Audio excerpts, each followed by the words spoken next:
Right, recording. Okay. All right, we're recording. All right. So we're going to go ahead and get started with science class. Today, we are live. So week 5 this week, right? So make sure you did not have, what was your science homework over the weekend? I shouldn't say you didn't have any. What was your science homework over the weekend? Max? Summary. The summary of the notes, the summary of the notes. So if you did not get that done, you should write in your planner right now, summary of lesson 1.2.1. Summary of lesson 1.2.1. Because if you don't do it now, granted, it's not due until the last week of school, but how many of you are going to remember to do it? What is that? 5 weeks from now? Not many of you, right? So get that done tonight so you don't have to do it 5 weeks from now, and we'll be good. Which one done? Lesson 1.2.1, the summary of that lesson, because we finished it on a summary. So every single lesson, oh yeah, you weren't here at the beginning. You are writing a summary of the notes that we took. So after every lesson, you will write a 3-sentence summary of the lesson that we just did. And that's it. It's not like a whole page. No, it's only 3 sentences. For most of you, it'll take 5 minutes tops. So I figured, I was like really worried. yeah. And one thing that I look for when I'm grading it, I'm making sure that people are not just copying word for word statements out of the book. So if someone's writing the very first sentence, very last sentence, and some sentence in between within the lesson, I'd obviously be marking you. You'd be getting no credit because I want your words. It's your words that I want for that. Okay, so we are going to be talking about science fair stuff pretty much all week this week. Yeah. Pretty much all week this week. So does anyone know when the science fair is this year? Can anyone tell me, Bethy? In February? Yeah, it's in February. Does anyone know when in February? Beginning, later, middle? William? Middle. Yeah, it's about the middle. So about the middle of February. It is October right now. So October, it's pretty much beginning. October, November, December, January. That's 4 full months ahead, right? 4 full months ahead of time, ahead of schedule, right? But like Bethy said, it's a big project, right? The 6th graders, so the 8th graders now, so William, Bethy, Aries, hi Aries. He's not actually on here. Maybe he'll watch this, maybe not. Hi, Harry. We'll see. We'll see. Thanks. Who else? Okay, Ian was another one who was here. I'm here. Courtney, were you here at that time? Did you do a science fair project? You got here after that. I came like a week before, so I So you didn't do it. But I saw it happen. Yeah, you saw it happen, right? So some of you have done a science fair project already. So those of you who have, a little bit of this is going to be a review. I'm using the same PowerPoint that I used 2 years ago. I've just enhanced it quite a bit actually, because I was looking through and I was like, wow, from 2 years ago, my PowerPoints were pretty wimpy. So that's what we're going to start with within this little, right in here. All of these things, these are all things that we're going to be going over the next few days. I've got a PowerPoint, we got a video, we got the actual packet. This is the exact same packet that we used from 2 years ago. So for you guys, this is going to be nothing new. And then I have other ideas or other files on here that are literally just going over ideas that are going to kind of get the wheels turning, because one of the hardest things about a science fair project is actually coming up with an idea for what you want to do. So that's why we're talking about this 4 months out, because I want you guys to start thinking, what am I going to do, right? Some of you may have an idea already. Some of you may have that idea, and then you end up changing literally 2 weeks ahead, a week ahead of the actual science fair. I had students that were like that 2 years ago. So you're going to go through this process. There's a lot of research that we're going to be doing over the next few days. We're going to be just kind of brainstorming as a class what we're going to do, and just telling you about the scientific method in general, because a lot of you have not talked about it before. Some of you have, some of you haven't. Dylan? Is it like baking soda, volcano soda? No, it is not. Not at all. It is not like a baking soda for the little kids. the little kids, yes, they will do projects similar to that. They'll do projects similar to that. You guys will be doing bigger projects than that. And are we just doing partners? No, no partners. What if we do things like a poster board with like part of rocks? Yeah, so that's what we're gonna end up talking a little bit about. Since you asked that question, I'm gonna just bring this up now. Circle. So on here, I'm gonna move my face here, zoom out a little bit.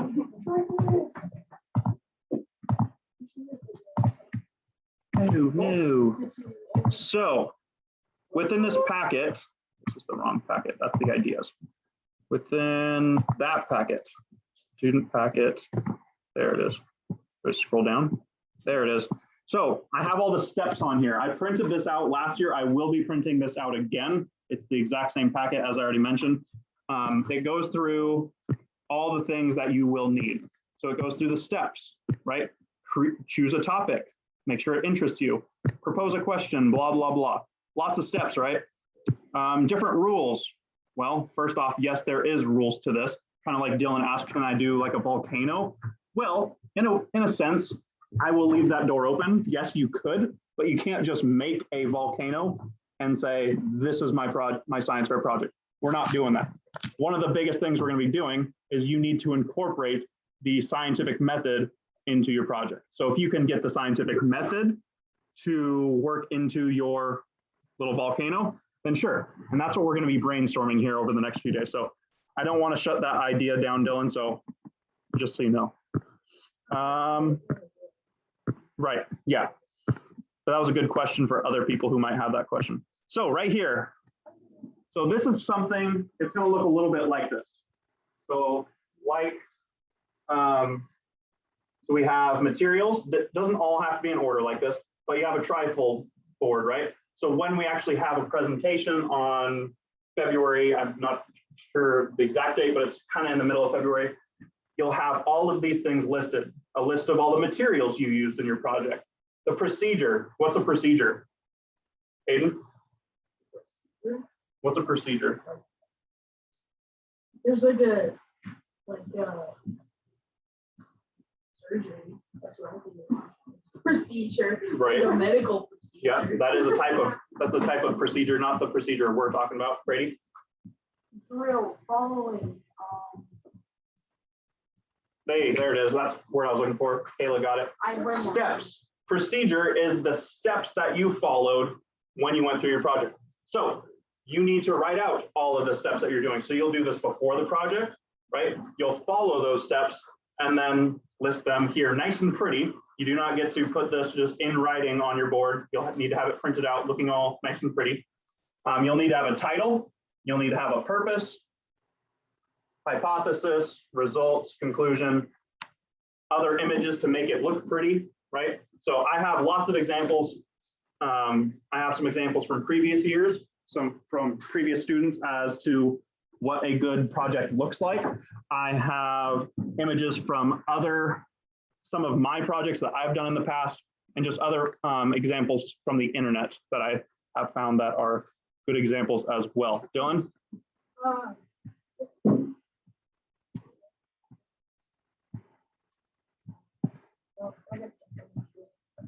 Okay, so another portion of your project, there is an oral presentation. Oral presentation meaning you have to talk about your project, right? It's not going to be in front of all of students, but there will be judges that come around that will ask you questions about your project, but you will also give a little spiel about what you did on your project, why you did it, just going through all the steps in the scientific method, right? So that is also within the project, right? I'm going to go back because pretty much gone through what I wanted to talk about with this already. Brady. Shut down my entire idea. Why is that? Because do I have to bring an example? No, you do not have to bring in an That's example. like I could not fit this in there.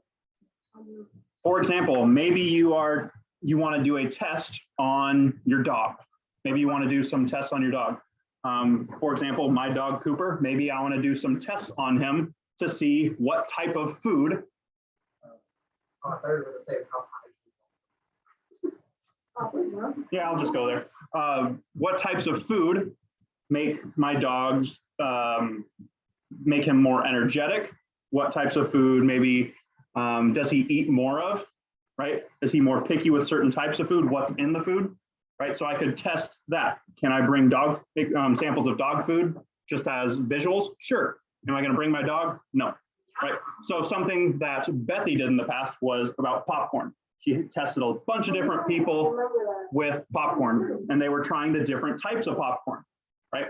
So did Bethy bring all of those different people that she tested? No, obviously not. She had different pictures from when she was doing the test, right? I was actually there. I watched some of the process actually happen, right? You were there. I was there, but I was not one of the testees. I remember. You mean the test subject? I was not, yes, I was not one of the test subjects, and that's what we called them. Yep. So any more questions before we get started just with the slideshow? And this is what you're going to need to take notes on, by the way. So this is where you're going to be taking notes. Dylan? So,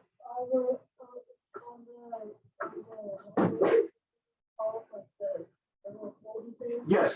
The trifold.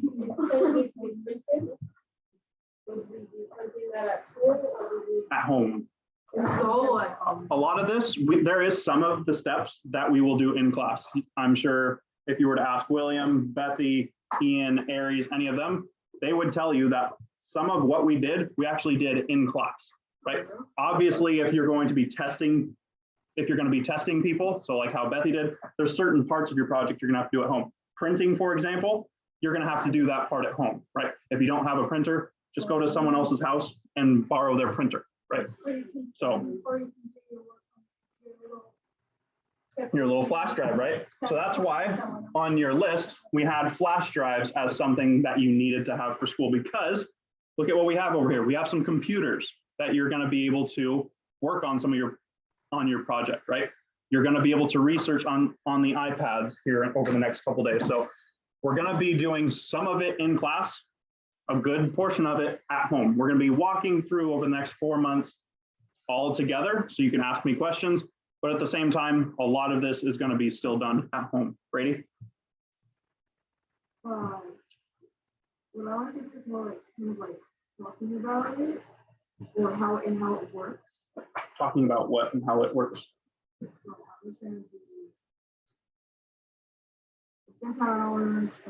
So Brady, for the ideas part, we're gonna get to that over the next couple of days, okay? So hold those thoughts, okay? I really feel like I know what I want to do. Yeah, all right. It would have to be a lot. Okay, so Brady, I said hold those thoughts, okay? Because we're gonna get to it. So science fair, so just label these notes, science fair. So right after lesson 121, you're just gonna have a portion labeled science fair. Science fair.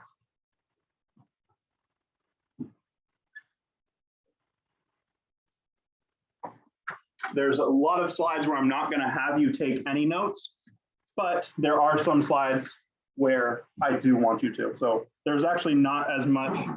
You might be taking 1 to 2 pages tops of notes on here, so it's not going to be a lot.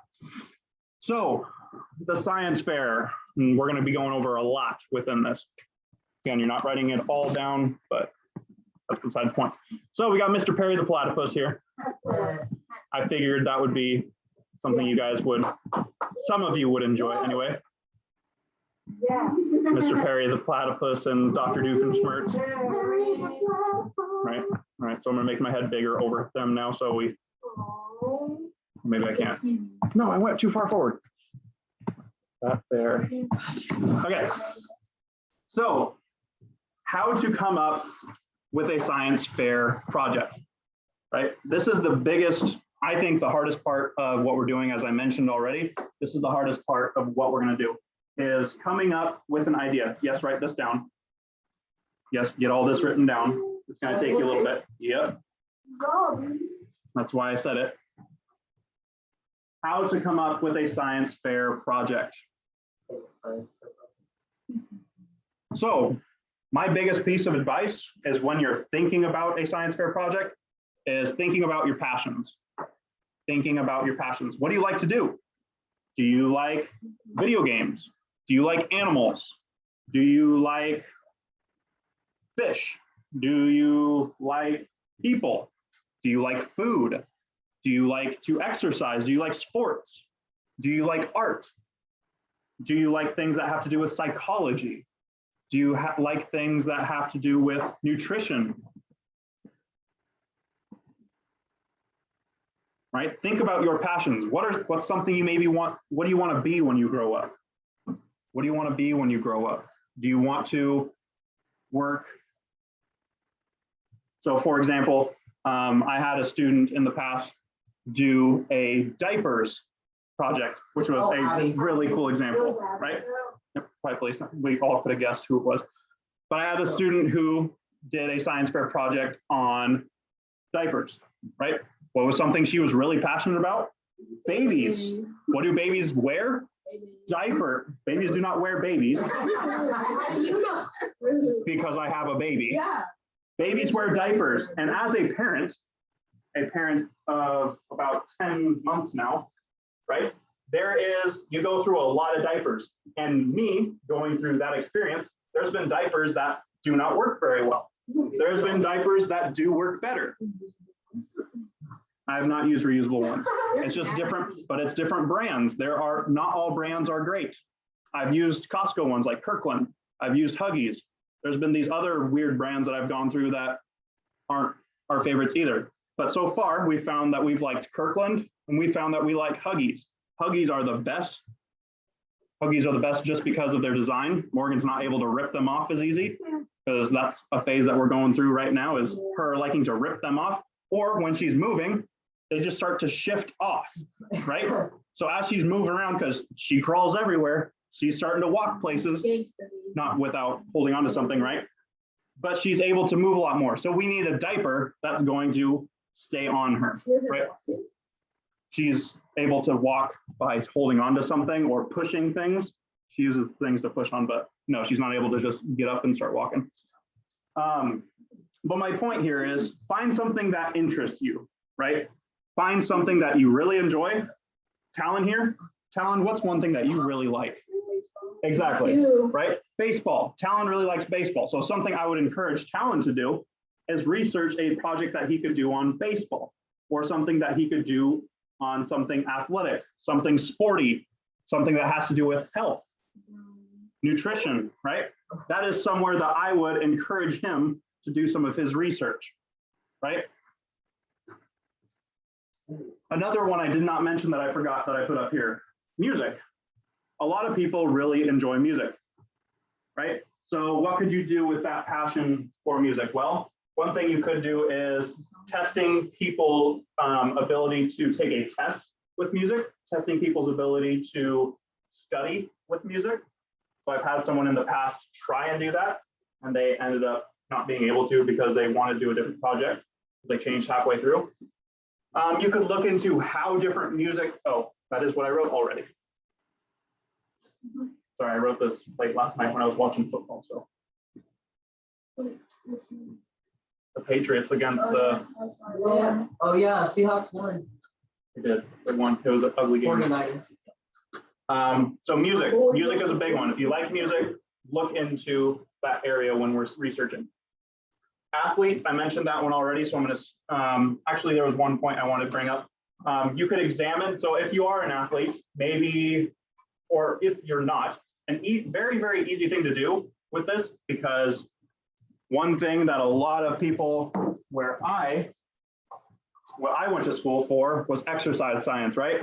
Was exercise science. So with that, something that a lot of people do is testing their subjects' run time or walk time, right? You could test people to see how fast they're able to run under certain conditions, how fast they can walk under certain conditions, how well they're able to lift, right? Do a push-up test. One thing that I did in the past during college was I test the effects of Zip Fizz. Zip Fizz, has anyone ever heard of Zip Fizz? No. It's like a little pouch of pretty much caffeine is what it is. It's pretty much a little tube of powdered caffeine that you put into your water. You shake up the water, you drink it, and it gives you a little jolt of extra energy before your workout or after your workout. So we tested the effects of ZipFizz on actually college athletes. We tested them on the football players on the football team. So that's, I mean, I didn't play football, but that's one thing I did. I was able to connect my love of nutrition and sports at the same time. I was able to connect them. You play football?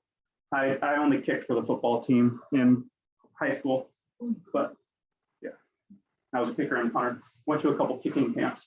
Do you like plants or animals? A lot of you, I know many of you really like animals, or some of you actually like plants. Some of you like rocks, right? Some of you like rocks. Talon. Well, yeah, I wasn't going to say it, but Talon, Can I test toes? there's tests that you could do, testing toes. Why is it that to your toe to the left of your big toe is sometimes long?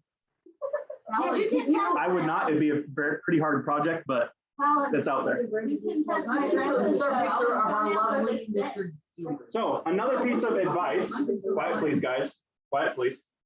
Another piece of advice that I have, other than just thinking about your passions, is some of these projects that you may think of, some of them may be really, really hard. Some of your testing methods may be really, really hard. Working with people. What's the problem when you're trying to work with people, working with a group of subjects? Or Bethy, how did you put it? Your test subjects. What is the problem with working with test subjects? Bethy, what did you find was the problem with working with all of your test subjects for eating popcorn? Quiet, please, guys. I didn't really have many problems. There was something you wrote in there. What was the problem? I don't really know. So first off, one of the issues, especially that I kind of knew going in, would be when you are tasting the popcorn, sometimes looking at the popcorn. Some people eat a lot of popcorn, my wife and I, we were able to tell right away by looking at the popcorn kernels at which one was which, just by looking at it, right? Because we are popcorn enthusiasts. We love popcorn. We eat. Again, but like, right, blindfold people, right? Asking flavors, right? And that's something that you could always do in the future is when you figure out your flaws, you can always do it over again.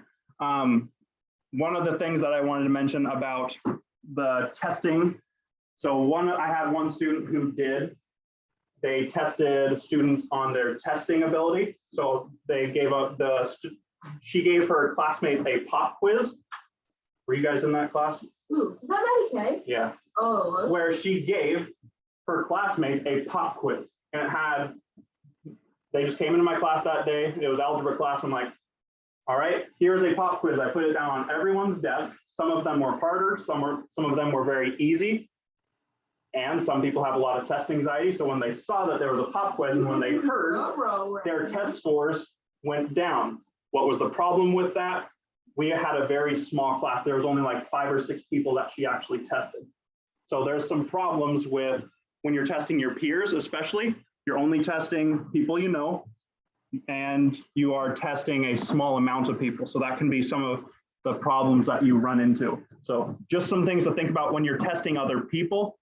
That's something you could run into. Kayla mentioned, hey, Talon, you could test my grandpa's toes. What's the problem with testing someone else's grandpa's toes? First off, you have to be able to get in contact with that person. You have to be able to schedule a time to test their toes. This just got weird. Right? There is problems, right? You have to schedule a time on the weekend to test these other people that you're wanting to test. Right? Okay. Any questions? Any questions there that have to do with the science portion, not the toes portion? Brady? Can I do aerodynamics stuff? You could do a lot of stuff on aerodynamics. Yep. I just like airplanes, so that was partially. That's one of your passions. So that's something you could look down. It And has to do with my idea, but how much gas? so What does? What's to do? next up, we got research.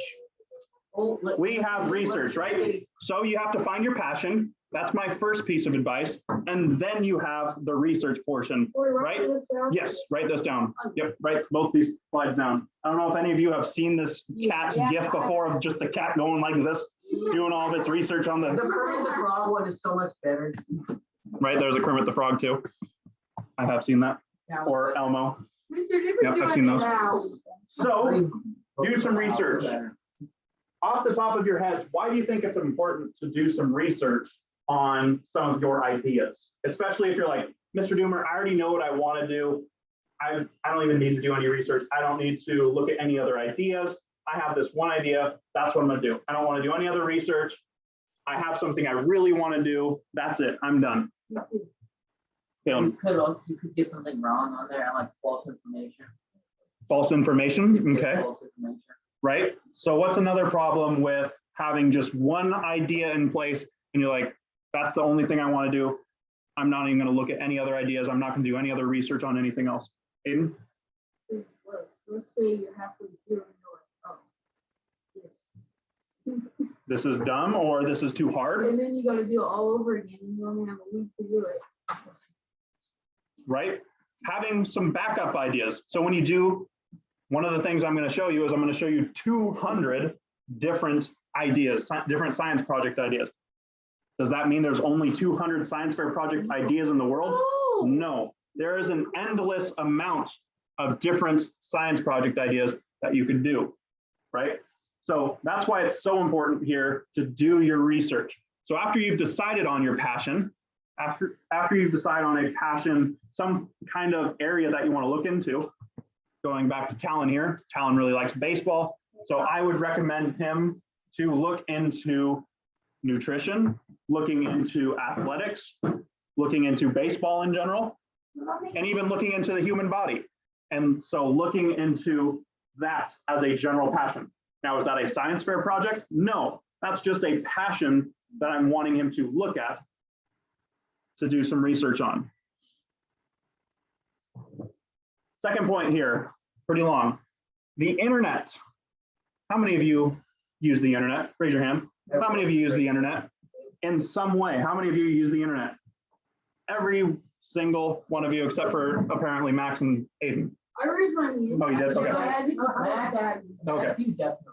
So all of you have used the research in some capacity before, right? Whether it's playing video games, whether it's using your phone, using some kind of internet, right? To just Google something, social media, right? All of those things, you are using the internet, right? So the internet, it is a great resource, right? The internet is a great resource, but at the same time, it should not be the only thing that you use for your research. The internet should not be the only thing you use your research on, right? It's a great place for inspiration. It's a great place for getting ideas in general, but it should not be the only resource you have, right? Can it be the only way of using, could it be your only resource? Yes, it could. But what I'm trying to say is the internet can send you in a lot of different directions, right? So one of the things we're going to be working on throughout this project is learning how to do proper research, because throughout the rest of your life, you're going to be doing research in high school for whatever project. There's going to be all kinds of projects that you do research on. Yeah, Brady, question.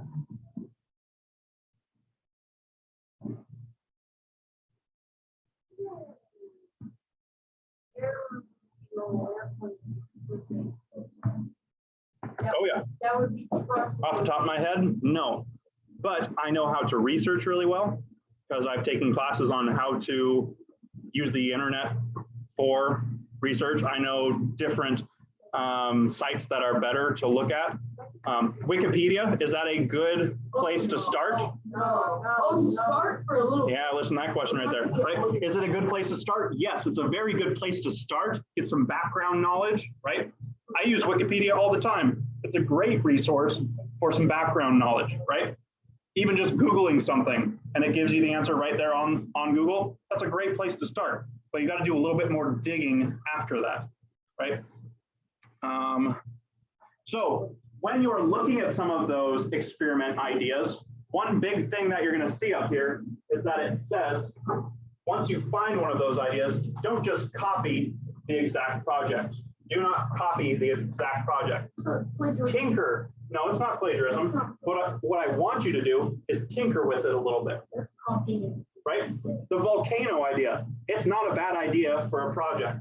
It is not a bad idea for a project. So doing a volcano, yes, it's kind of like a kid experiment. That's something that people do all the time. But how can you take it a step further to make it into a really cool science fair experiment? What are some things that you could do to take one of those volcanoes, take it a step or two further to make it really cool? Oh, This is a little bit like far back. that's okay. We're brainstorming.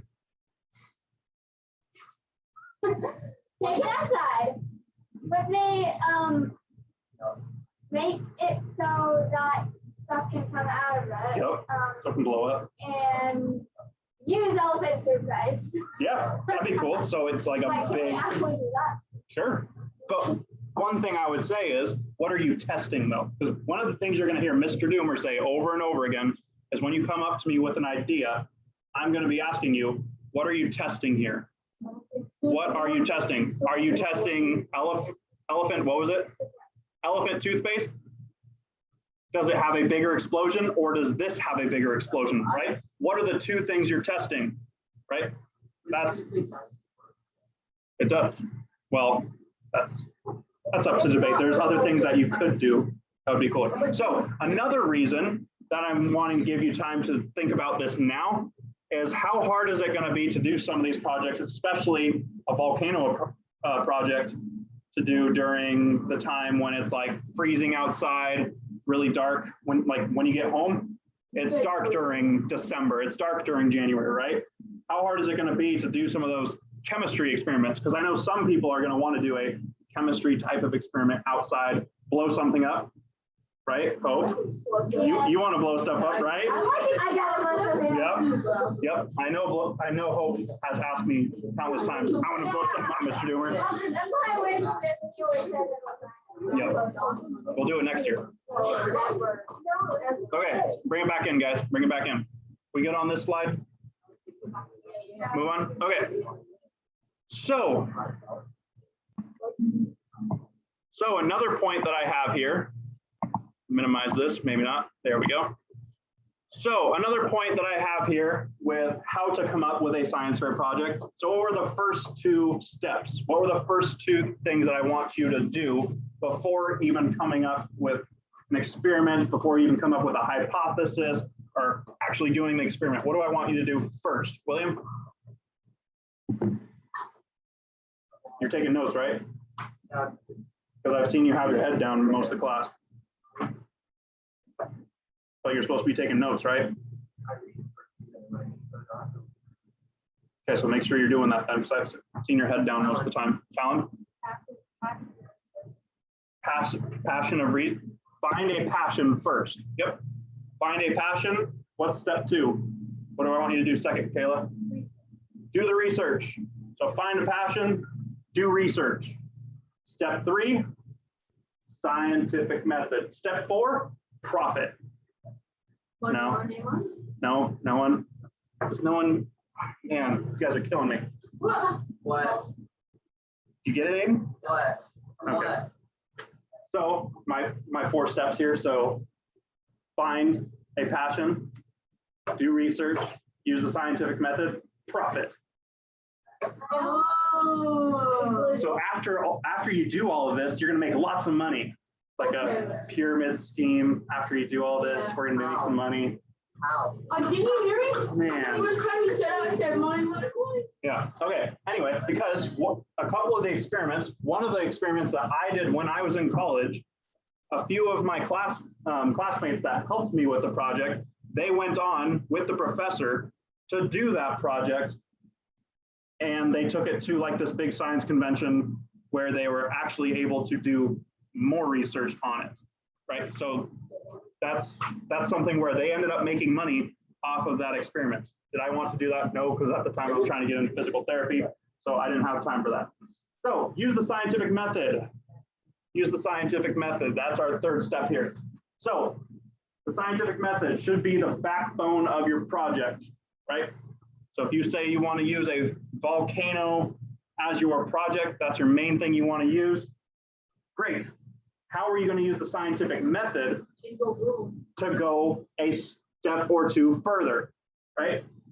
Scientific method, what is it? We have 6 steps here: our purpose, our research, our hypothesis, our experiment, our analysis, and then we draw conclusions at the end. Those are our 6 steps to the scientific method. Starting with the purpose, we are stating a problem. We are stating a problem. So that's one thing. The very first thing that you're trying to do is you're trying to find a problem so you can then do some research. You're trying to do some research on that problem. Then you're going to formulate a hypothesis. What's a hypothesis? Aiden? A guess? More specifically, what type of guess? Oh, educated. Educated guess, yep. So that's when you're going to do a hypothesis, which is an educated guess. Step 4 is our experiment. So that's when you actually get to complete the experiment. You need to develop a procedure so you're able to create steps as to what you're supposed to do. Step 5, the analysis. So after you complete an experiment, you need to actually analyze your data. What happened after all of my people tried the popcorn? Which one was the best?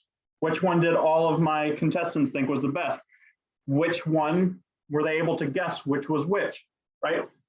Analysis, that's where you're doing all of that. Conclusions, how are you able to draw any conclusions? Going back to Bethy's example, just because it's on my mind right now. I've been using it over and over again. Back to Bethy's experiment. Conclusions that you can draw. Bethy, what were some of the conclusions you drew? You remember? The overall preferred kind of popcorn was air popping, and the kind of popcorn that left the least kernels unpopped was stovetop. Yep.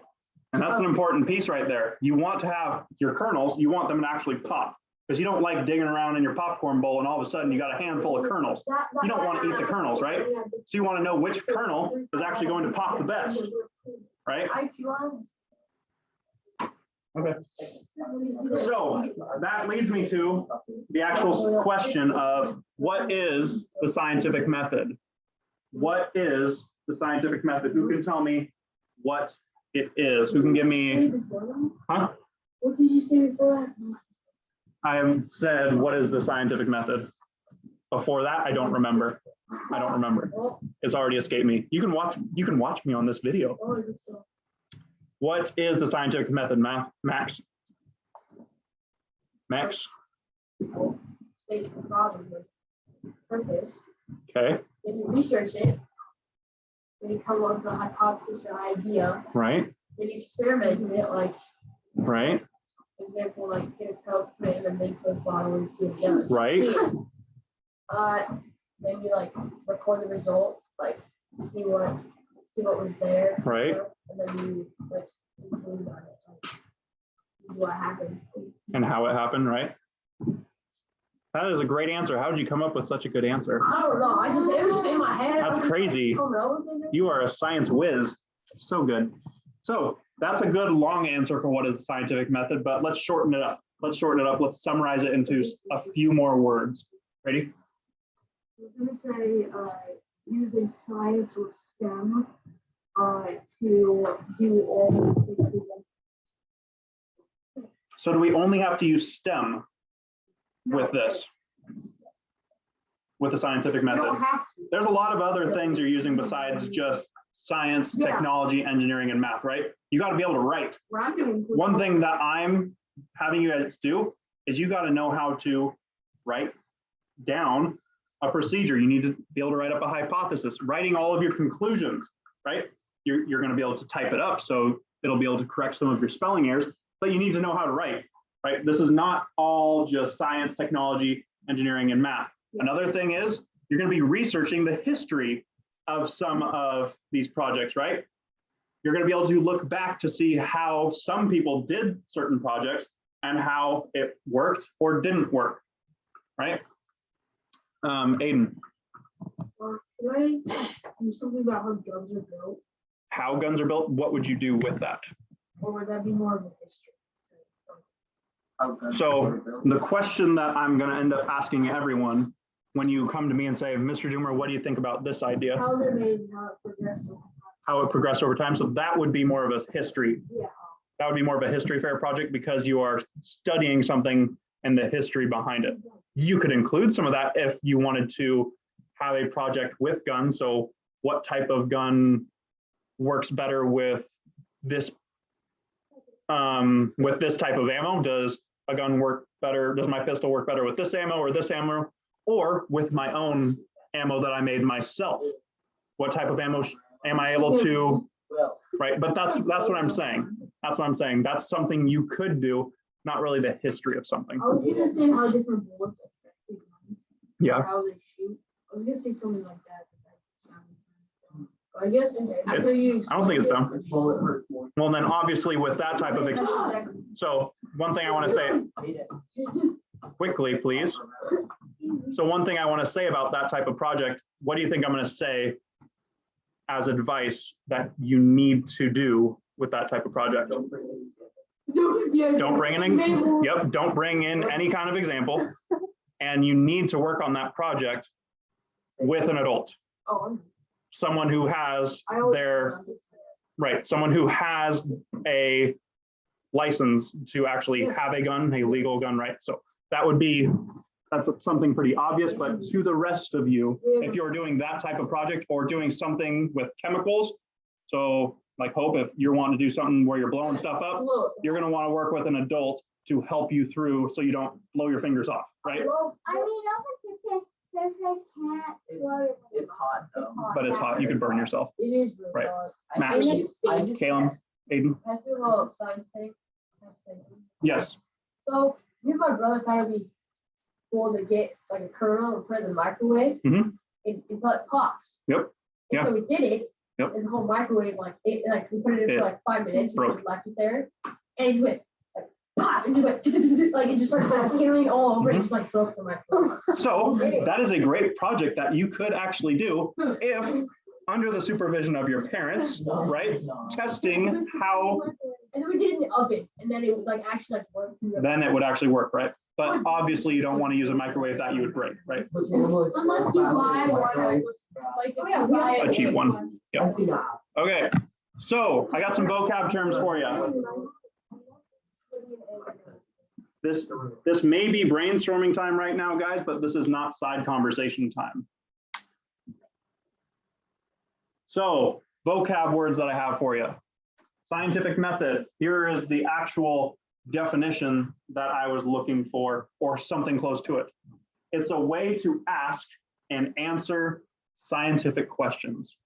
It's a way to ask and answer scientific questions. An observation. An observation. What is it? Well, it's something that you observe, Mr. Doomer. Okay, yes. But when you're giving a definition, you don't want to give the actual word within the definition. It is something that you can see or prove. An observation is something you see or something that you can prove, right? I can see that Courtney just sneezed and she covered her sneeze.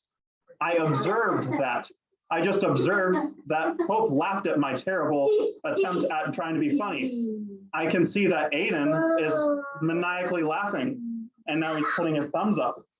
And that Caleb is doing a very good job at patiently waiting and raising his hand, and I am very proud of him, Caleb. And all of that being proud just went right out the window. No, you can hold it for a little bit, unless it's an emergency. Okay, so a hypothesis. A hypothesis. Bring it back. A hypothesis. What is it? We gave the definition already. It's an educated guess. It's an educated guess at what is going to happen.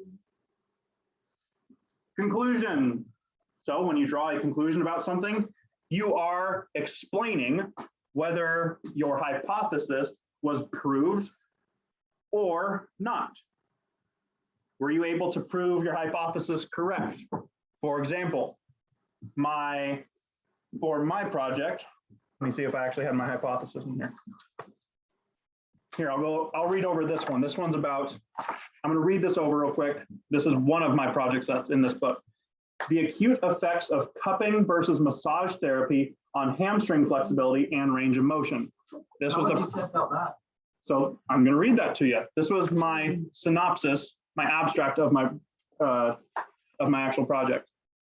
Although both forms of treatment are widely used, few to no studies have been conducted comparing the effects of massage therapy versus cupping on hamstring flexibility. What was our purpose? To determine and compare the acute effects of cupping and massage treatment on hamstring flexibility and joint range of motion in collegiate football players in order to establish a better understanding of optimal recovery treatment methods. Our method, we had 6 people. We had 6 players that were recruited from the Eastern Washington University football team. 3 separate groups were created. 2 of them, we used massage therapy. 2 of them, we used cupping, and 2 of them were our control. What does control mean? What does control mean? Thing. Actually, Caleb, I'm gonna come back to you on that one.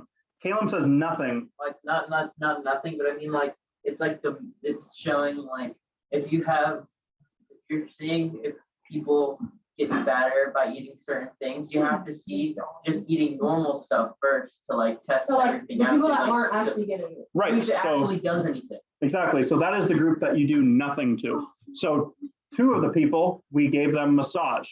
2 of the people, we gave them cupping treatment. Does anyone know what cupping is? Isn't that where you like touch something on them? Yeah, Right? exactly. So what you do, And then you put the heat in it, the little like.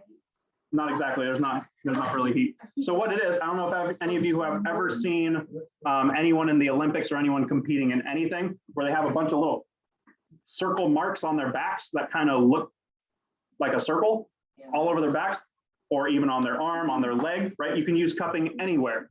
So what we did, so they are literally a bunch of circles all over the place. And it's a little thing that you put on the person's arm, leg, back, wherever there is an actual muscle, you stick it on there, and there's a little thing that sucks the skin up into the tube. It looks very. That sounds nasty. It works really well for stretching out anything. Okay, I'm gonna keep going. Right. So respective treatment was administered by Eastern Washington University athletic trainers following standard treatment protocol. So we actually used some of the athletic trainers to do the cupping and massage.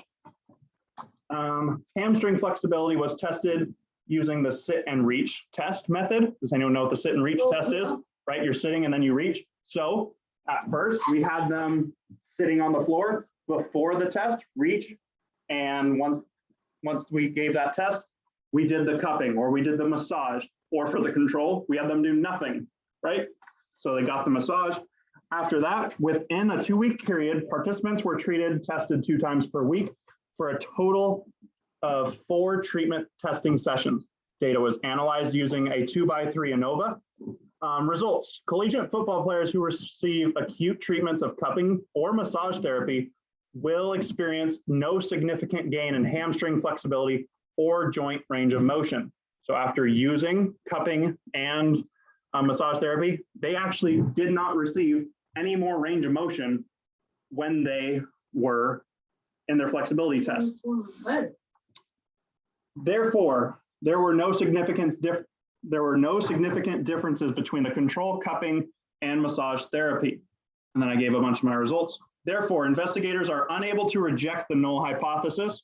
Conclusion: these findings indicate that cupping and massage therapy treatment have no significant effects on flexibility and range of motion. Further studies should seek to investigate the effects of these forms of treatment in a more controlled setting. So what are some of the things we could have done? So what are some of the errors or things that you see with, when I read that to you, what are some of the things that you can say, well, Mr. Doomer, it didn't work because of this? I'm How many total people did I use in my experiment, Brady? You said you used, well, 6, but two of them were neutral and Right. 4 of them were actually. Right, so we only had 6 athletes that we tested, 3 groups of 2. Is that a very big population of people? No, it is not. That's a very, very small population of people. So is our project going to be, is it going to reflect how that works with everyone for cupping and massage therapy? No, we would need to work on thousands of people or millions of people with that method right there, right? So that is where we could improve, and that's what we would say also in our conclusion. So with that, I'm going to move on to this very last slide that you do need to write down, our steps. So you need to get all the steps written down because you need to know them. First, ask a question. Ask a question. Number 2, make observations. 3, form a hypothesis. 4, experiment and test the hypothesis. 5, analyze and conclude. And then 6, draw any conclusions that you've made, whether it's proving your hypothesis correct or proving it incorrect. For my case, it proved it incorrect because we thought that cupping and massage would help with flexibility and range of motion. You would think after 2 weeks, if you were massaging someone's leg, their hamstring over and over again for 2 weeks, that they would now be more flexible. They'd be able to reach farther. They'd be able to touch their toes now if they weren't able to. But why? Why? Because that helps loosen, that's helping loosen up the muscles so that they're able to become more flexible. But did it? It did not. That's why in our hypothesis, we were incorrect. We were incorrect. Now, were we actually incorrect? Not necessarily. Kind of.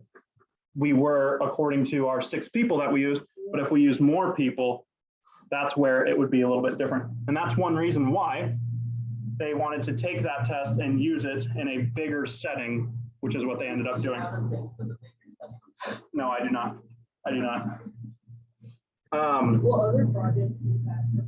So with that said, why is that project pretty important? Well, we used Eastern Washington football players, the actual football players on the football team. So why is that important? Well, athletes, especially in professional sports, one of the most important things is their health, right? Whether or not they are healthy, right? So why is it important that if massage or cupping does not really work? Well, maybe we don't need to use that. Cupping is a newer form of therapy, so maybe cupping is not a very good form of therapy. And that's one reason that they've gone on to research that more. Acupuncture, what? What? Eastern Washington football team. No, you're thinking of Eastern Oregon, or West, that's Western Oregon. So I went to school up over, it's close to Spokane. Oh, okay. Yeah. So is it in Spokane? It's like 30 minutes from Spokane.